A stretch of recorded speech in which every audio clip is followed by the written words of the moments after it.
Bajando desde las sierras rocosas de Córdoba, donde a su paso te vende la conocida peperina, Mintostax venticillata, planta aromática local que sirve para tomar en infusión como hierba digestiva, antiespasmódico, antidiarreico y antidevueltos. Se divisa la frescura de sus valles. Unos valles que recogen el agua de sus agrestes montañas, que esconden una flora más diminuta que con su rápida polinización, de ahí su colorido atrayente a los insectos, lucha con la climatología para conseguir su próxima germinación. En esta sierra, la que nos conduce camino abajo a un hotel en el que la regla de la jubilación no hace acto de presencia y es la ley natural de la vida la que marca quién debe trabajar y quién no. Son este matrimonio quienes han elegido libremente servir a sus huéspedes que de cuando en cuando vienen a esta zona de la Sierra de Córdoba. Ellos disfrutan con su trabajo, hasta el punto que hasta la mermelada del desayuno la hace este hombre de 80 años de edad, quien entusiasmado nos muestra la variedad de la cosecha que ha recogido este año. Acá son mermeladas que las preparamos acá en casa nada más, que son de durazno, como esta, de higos, damasco y también duraznos al natural, con la fruta que se cosecha acá en la casa nada más, no como industria ni como trabajo exclusivo, sino para la casa nada más. La provincia de Córdoba engloba 165.321 kilómetros cuadrados, con una densidad de 15 habitantes por kilómetro cuadrado, pero su población habita en un 80% en la ciudad. Es la Córdoba urbana. Altagracia esconde el dinamismo de su gente, que siguen la moda y sistema que el mundo mantiene, compartiendo en paralelo el pasado de su fundación, del que orgullosamente cuidan y respetan. Estamos en plena ciudad. Sin embargo, es bastante fácil aquí en Argentina encontrar el árbol borracho como árbol ornamental en las ciudades, aunque no es nada de estas zonas. Toda la parte de aquí está repleta de espinas. Aquí en la ciudad, entre las motos que tengo detrás y las personas, apenas han aparecido. Alguna queda, que es la que me ha hecho sangre aquí en este dedo, pero en toda esta parte no hay. Eso me hace indicar, si prestan atención, el sonido que tiene cuando yo golpeo con la mano en el interior. Este sonido es de agua, porque su interior está lleno de agua. Por eso se llama palo borracho.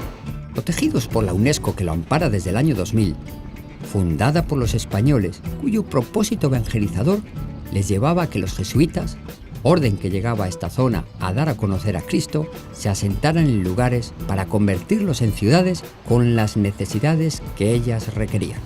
Por eso, las obras arquitectónicas partían como base la iglesia, para celebrar el culto, y como es lógico, la comunidad de religiosos, que no era demasiado grande, enseñaba a construir las viviendas de los conversos, de los que tomaban también la colaboración de su trabajo personal.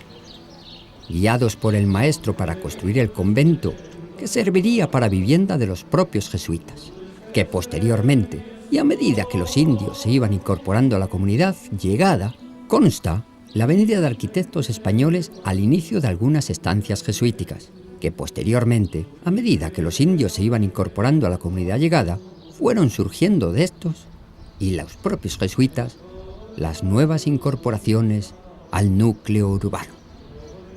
En la estancia de Altagracia me llama la atención de un claustro, pues su forma no es cuadrada, sino rectangular, que con sus 10 arcadas de arcos de medio punto en ladrillo macizo, hechos allí mismo, pues la falta de material les obligaba a construir con lo que el terreno diera, y la arcilla abunda por esta zona. De esta forma, hasta en los desagües de los tejados se usaban tejas más grandes, que estratégicamente se colocaban en el centro de los pilares para que el agua de lluvia no rebotara hacia el interior de los ojos de sus arcos.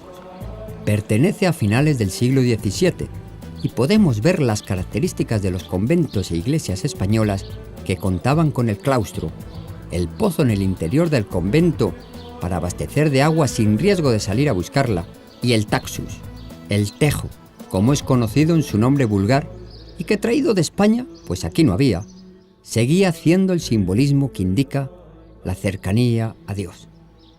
Obviamente, aquí el recinto jesuítico tiene un carácter más defensivo, más asemejada a la época románica europea, en la que las construcciones tomaban un carácter más defensivo que estético.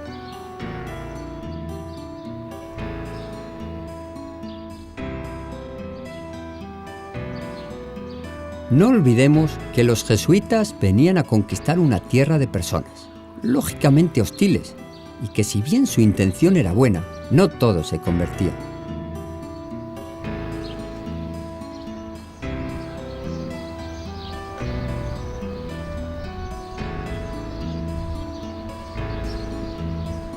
Si la vida corría por el edificio, el desagüe tenía que existir, y aquí encontramos restos de lo que en su día fue una espléndida red de alcantarillado. Los indios aprendían a realizar obras al tiempo que conocían a Cristo el Salvador, motivo suficiente para motivar a muchas personas que venían a esta tierra, incluso a sabiendas de perder la vida, como ocurrió en muchos casos.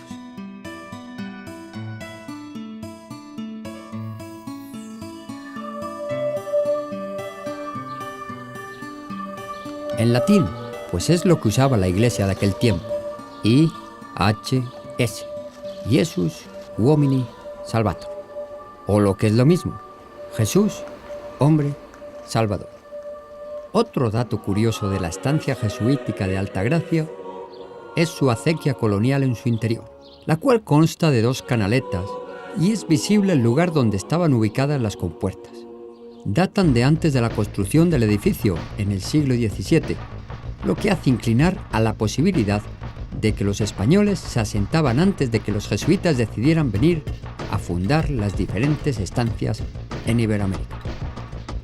Los tragaluces, que daban paso de la luz a las habitaciones del recinto, pequeños por cuestión de seguridad, pues la época tenía momentos muy hostiles, sirven hoy para nidos de palomas.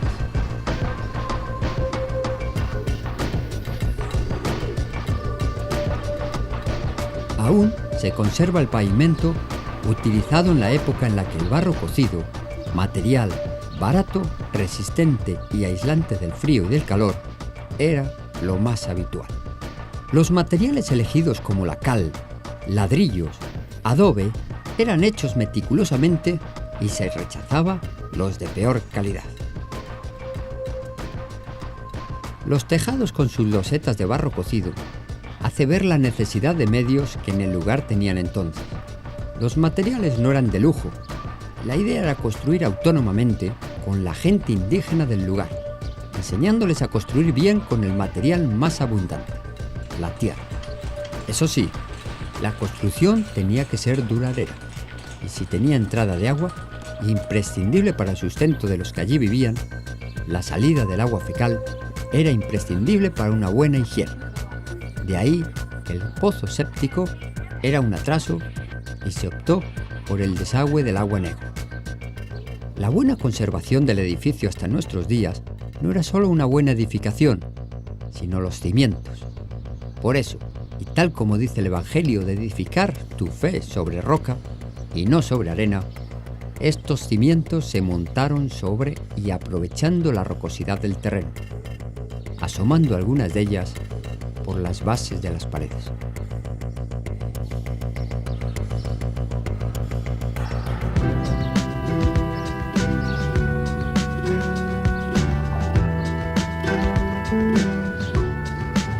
Aprovechando siempre la propia naturaleza, puesto que en Córdoba llueve muy irregularmente, los conquistadores idearon un sistema que permitiera el aprovechamiento del agua cuando aparecía en grandes cantidades, y luego pasaba grandes temporadas sin aparecer. De ahí la astucia de retener primero en donde les pillaba más cercano, o sea, en la ya fundada ciudad de Altagracia, pero en el lugar que reuniera circunstancias idóneas para, con el menor esfuerzo posible, el agua permaneciera retenida y almacenada durante época seca. A ese lugar se le conoce como tajamar, y este dique, construido en 1659, el que da muestra de la fusión entre lo espiritual y lo terrenal.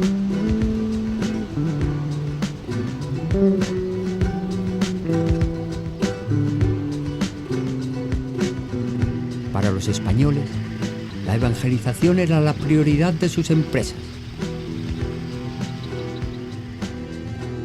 Sin embargo, la economía se hacía tan indispensable como el rezo, pues no solo de espíritu vive el hombre. Misión fundamental era desarrollar un progreso económico y cultural. El comercio, sobre todo exportación de harina hacia Brasil, diversos tipos de alimento que se enviaban al Alto Perú, o la importantísima venta y exportación de mulas, tan indispensable en esa época para todo tipo de trabajo. Comercio boyante en los siglos XVII y XVIII, que solo con un avanzado sistema agrícola no se podría llevar a cabo. La forma como desarrollaron el cultivo de esa tierra fue asombrosa. La falta de agua en la época más necesaria abortaba cualquier emprendimiento. La solución a este grueso problema vino con este tajamar, que no solo abastecía de agua el campo y huertas del lugar, con su ingeniosa red de canales, sino que dio a la ciudad el agua para un desarrollo en comunidad, y de ahí la necesidad de otros oficios, como harineros, usando también el agua, molían en sus enormes molinos de piedra que fácilmente trituraban el grano del maíz autóctono o del trigo, que en esa época ya estaba introducido desde Europa. Movidos por la fuerza que el agua tiene, manejándola de forma que su brutal fuerza sea usada para fines industriales como aliada y herramienta del hombre. Hoy se conserva solo los restos de lo que fue, y se observa los huecos donde se sostenían las vigas, más perecederas que la piedra, por lo que ya no existen y soportaban el peso de un tejado, seguramente de tejas de barro, tal como era el suelo, que sí que nos quedan restos hasta el día de hoy. Y fue así como Altagracia se convertiría en un núcleo urbano muy importante, por lo que llevó a que lo espiritual, al igual que en otras misiones, se mezclara con lo mundano, en el aspecto de la vida cotidiana de la época. De ahí que se impartieran clases de construcción, curtiembre, telares e incluso intelectuales, como música, llegando el éxito de estas enseñanzas hasta literatos de la importancia de François-René Chateaubriand. Pintura, escultura, agricultura, literatura española y también local. Tengamos en cuenta que el guaraní, por ejemplo, no existía en escritura y fueron los misioneros los que les dieron una forma escrita, que es como se conoce al día de hoy. Este dique, que en la época almacenaba más agua que hoy, que también servía para pescar, tal como siguen haciendo en nuestros días. La anguila que estos niños han pescado bien puede ser descendiente de las que en el siglo XVII y posteriores se pescaban en esta que podía ser de las primeras piscifactorías de Sudamérica. Pues era la pesca otra de las finalidades que se daban a esta obra, que es hoy Patrimonio de la Humanidad por la UNESCO.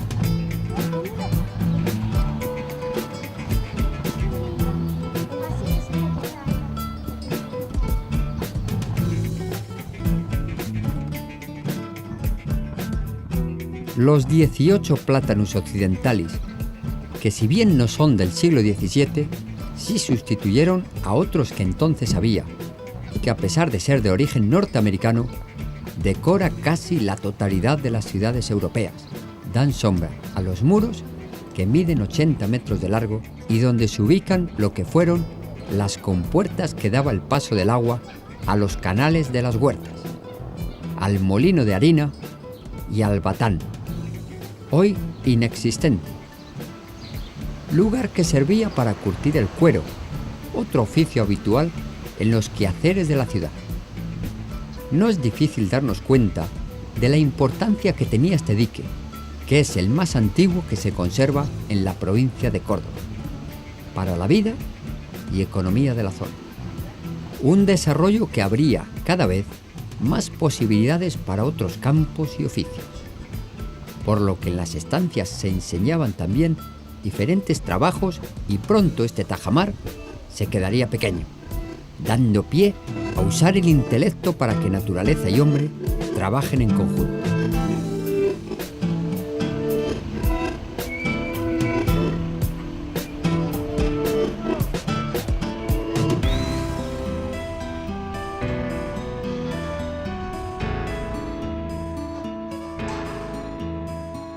A escasos kilómetros de Altagracia y subiendo un poco en altitud, se pretendió aprovechar el estrangulamiento de la montaña para retener el agua y hacer un enorme embalse que abasteciera el tajamar cuando una estación seca y el uso del agua que hacía el campo y la ciudad se agotaran. Son los llamados paredones jesuíticos.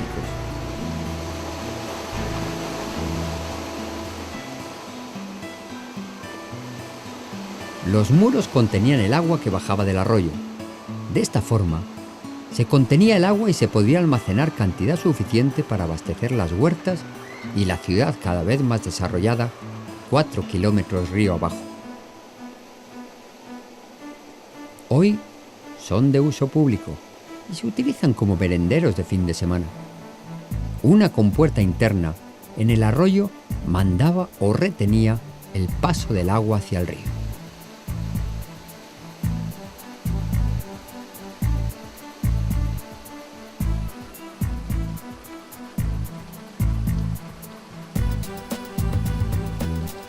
La tapa protectora de caídas de personas mancha los 360 años que esta ingeniosa obra hidráulica tiene y contrasta con la perfección y simetría de las canaletas que daban salida al agua y que llevaba un razonamiento digno de verdaderos ingenieros.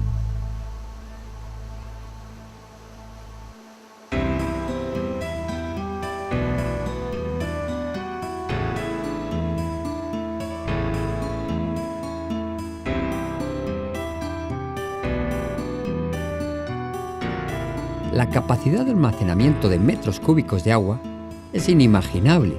Solo el muro de retención mide 50 metros y está hecho en la boca de un embudo natural. Eficaz sería eficaz. Córdoba cuenta con numerosas épocas escasas de lluvia y momentos en los que de repente llueve tanto que inunda todo y arrastra lo que a su paso se cruza.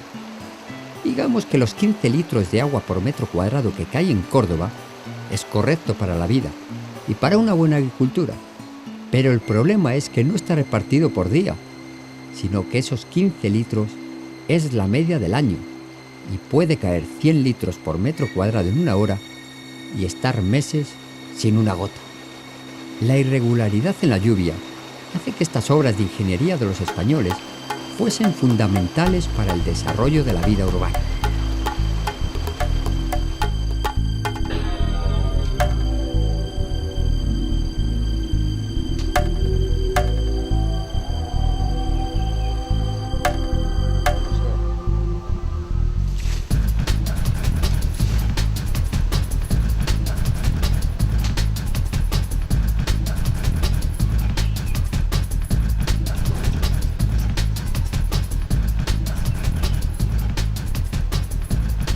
Esta cancela, situada en la parte más alta de los paredones y que da la entrada al recinto, lleva, como no podía ser de otra forma, el sello de la Compañía de Jesús, fundada por Ignacio López de Loyola a mediados del siglo XVI y que su significado fue motivo de muerte para muchos de los mártires del cristianismo.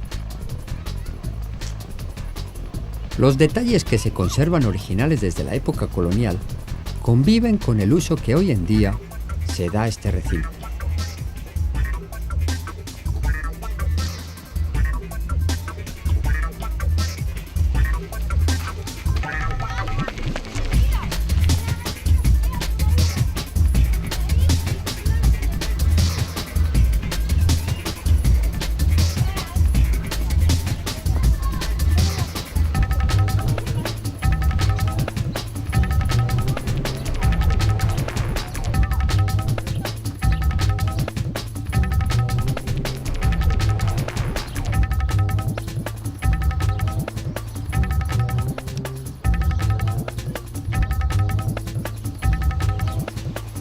Para la construcción de estos paredones y del propio tajamar, se usó una hornilla muy cerca de los paredones y que no era más que un horno de cal que servía, unido a la piedra y a la arena, para la realización de estas obras que un día fueron imprescindibles y hoy las muestran sus habitantes, orgullosos de lo que son y de lo que fueron.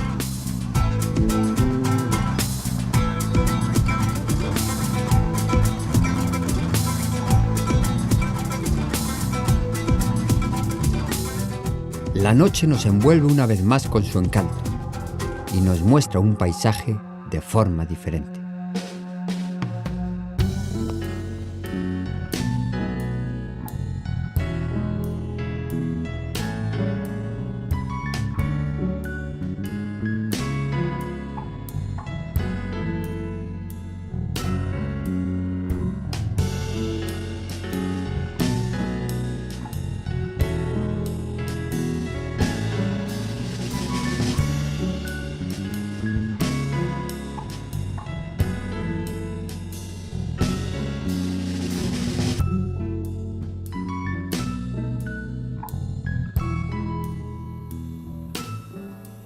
Son lugares que nos llevan a la capital de Córdoba y que, si bien no está lejos de Altagracia, nuestra ruta nos separa 96 kilómetros. Las comodidades por las altas cumbres no se encuentran, pero te permiten ver paisaje serrano que caracteriza a la provincia de Córdoba, que nos hace entender la función y la importancia de sus ciudades que nacían de una españolización que tenía como base la evangelización de los cada día más numerosos nuevos ciudadanos. La entrada a Córdoba casi irremediablemente se hace por el Paseo de Acacias, que ordenadamente acompañan la silueta de la cañada.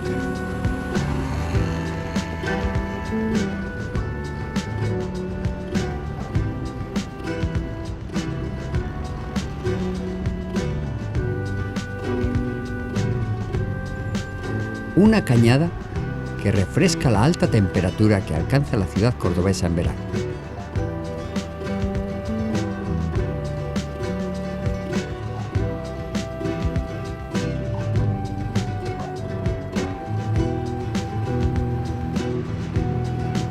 Una ciudad que se asemeja a su madre, pues los fundadores de esta hermosa ciudad fueron los cordobeses de España. Encabezado por el noble Jerónimo Luis de Cabrera el 6 de julio de 1573, legando no solo lo que es Córdoba hoy, sino una simpatía y gracia en la población que lo distingue de otras, al igual que los andaluces se distinguen de la misma manera. Puro sello de identidad es el orden urbanístico, contando numerosas calles peatonales y estrechas, algo raro en toda América.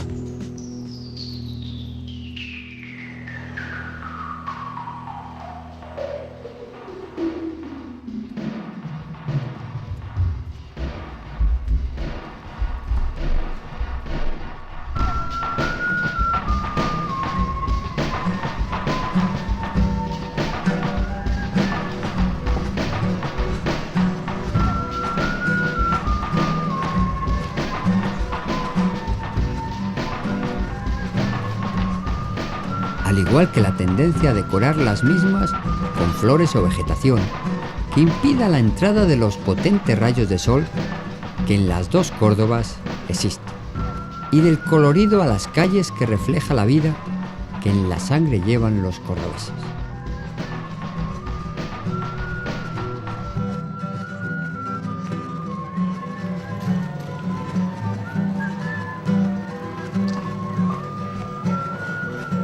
El tremendo calor diurno lleva a hacer una vida más nocturna, por lo que los faroles que la ciudad decora tienen una funcionalidad mayor en estas ciudades que tan transitadas se encuentran en horas frescas.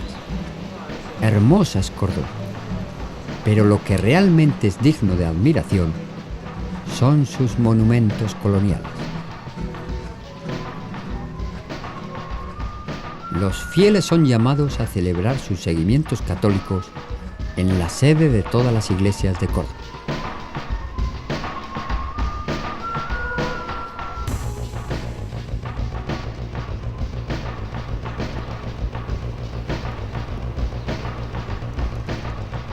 su tamaño y la ubicación de la sede episcopal, trasladada desde Santiago del Estero en 1699.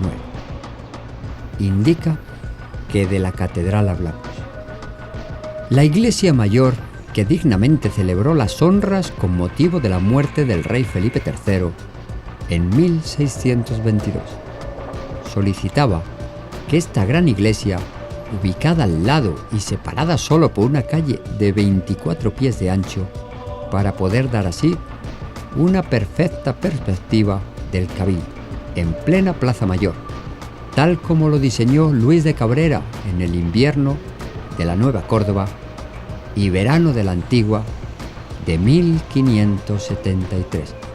Tomó una cruz de madera en sus manos y la puso en un sitio y lugar de 2 solares de la plaza principal de la dicha ciudad, los cuales dicho que señalaba y señaló para iglesia mayor en nombre de su majestad, y que nombraba y nombró a la dicha iglesia mayor de la vocación de Nuestra Señora de la Peña de Francia. Esas insistentes solicitudes para convertirla en catedral se ven culminadas cuando el gobernador Felipe de Albornoz escribió al rey dando cuenta de la necesidad de cambiar la iglesia catedral de Santiago a causa de la subida del río.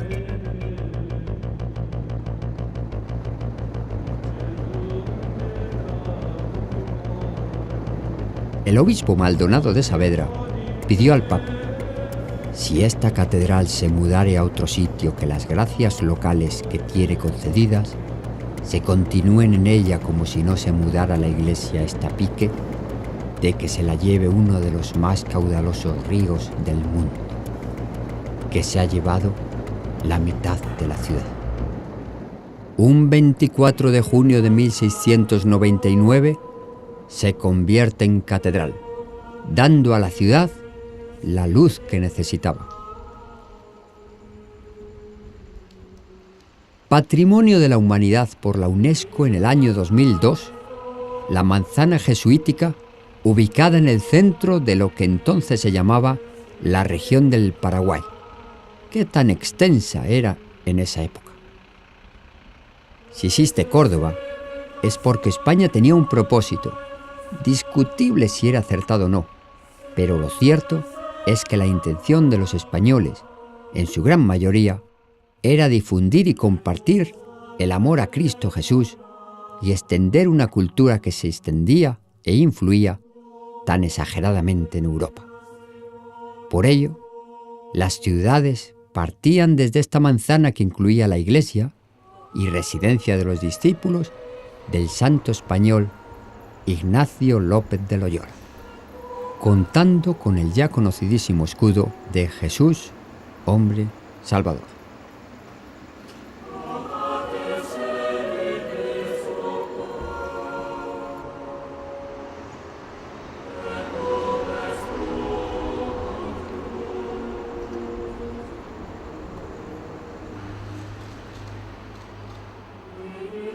El Colegio Nacional de Nuestra Señora de Montserrat, cuyo edificio actual data de principios del siglo XVIII.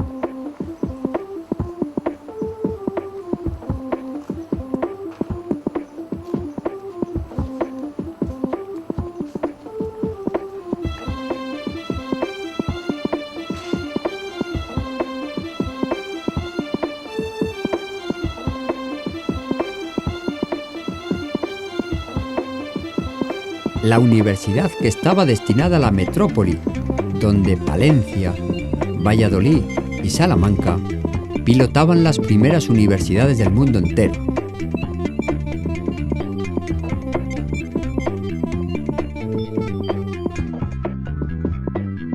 Muestra la intención por parte de España de considerar las Indias como parte de ella, como si Córdoba, esa Córdoba americana, fuese otra ciudad más y no una tierra para explotar y olvidar, como sí pudo suceder con otras potencias marítimas.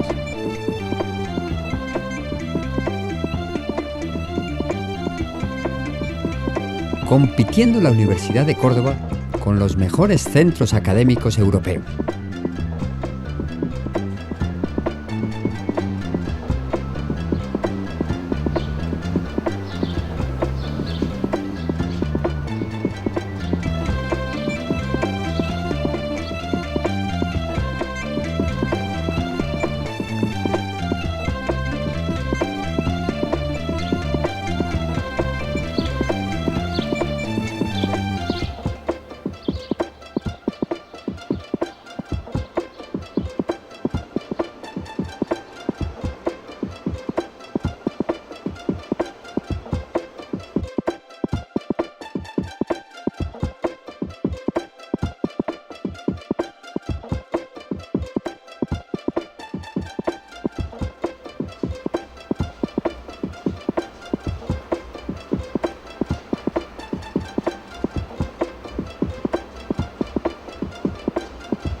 siendo la primera universidad en el actual territorio argentino, fundada por Fray Fernando Trejo y Sanabria, después de que el 13 de junio de 1613 el Consejo de Indias solicitó en Valladolid al rey Felipe III la aprobación de conceder grados académicos a los jesuitas.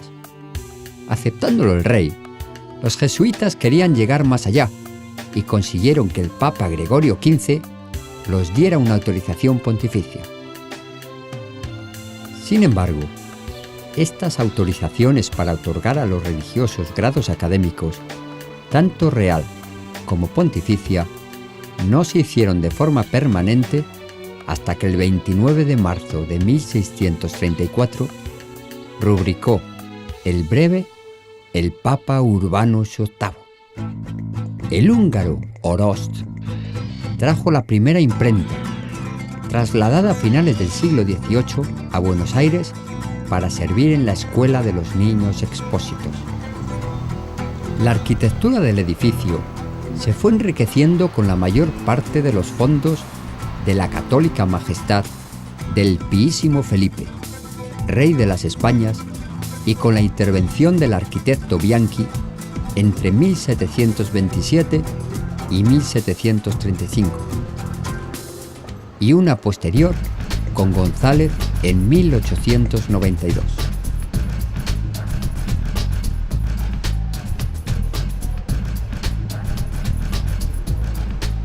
Pasearon por este claustro eruditos como José Sanz, Joaquín Millás o Domingo Muriel, quien dejó el Colegio de Valladolid para ilustrar a personas que resaltaron después en poesía, como Tejeda, o en otras artes, como Charlevoix o Lozano. Santo Tomás también disfrutó de este claustro y de sus murales, cuadros, muebles y todo tipo de decoración que traídos de España decoraba toda la manzana.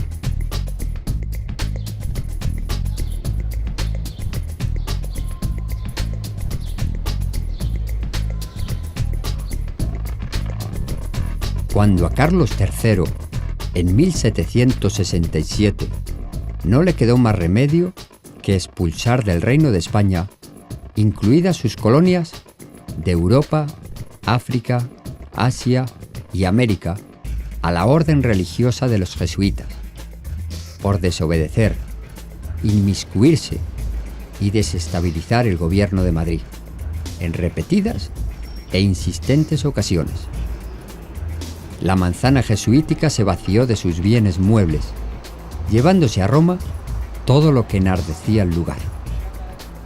Aún desnuda su piedra, nos refleja la maravilla que el hombre puede hacer cuando uno tiene un propósito, y deja en el tallado de sus escudos y el estilo de su arquitectura el nombre de quienes empeñaron su esfuerzo y empeño para que estas obras perduren, aún con otro destino, en el pasar de los siglos.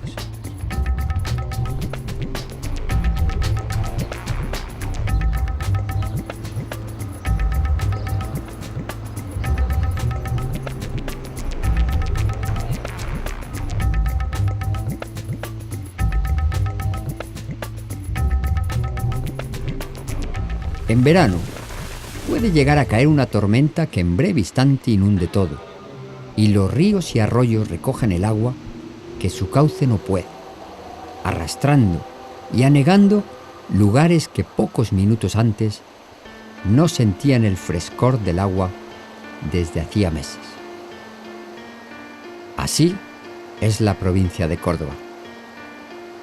Así se la llamaba antiguamente, tierra imprevista de agua. Así, la sabia naturaleza ha vestido su territorio, con árboles que para tiempo seco soporten su extrema temperatura con sus diminutas hojas que impiden el escape de humedad del propio árbol. Revestidas sus ramas de espinas que impidan que los animales en época de falta de hierba quieran estirar su cuello a la poca altura que estos árboles alcanzan y saciar el hambre que me consta tienen en esa circunstancia. Terreno pedregoso para que cuando la lluvia hace apariencia, su repentino caudal pueda filtrarse rápidamente en su sediento ecosistema, y no anegar lugares donde las raíces encharcarían y perecerían sus sufridos árboles, ahogados, paradójicamente, en un lugar bastante seco en la mayoría del año.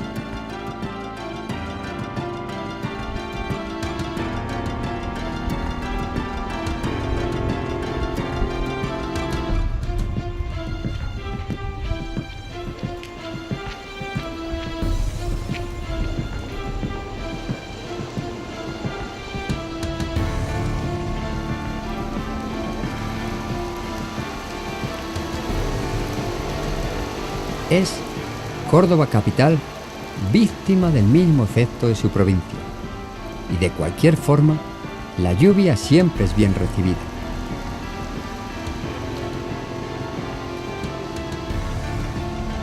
Después de un día tremendamente caluroso, la noche nos trae el agua que refresca, limpia y se desliza por el empedrado que su histórica ciudad tiene en la plaza de San Martín, el Libertador.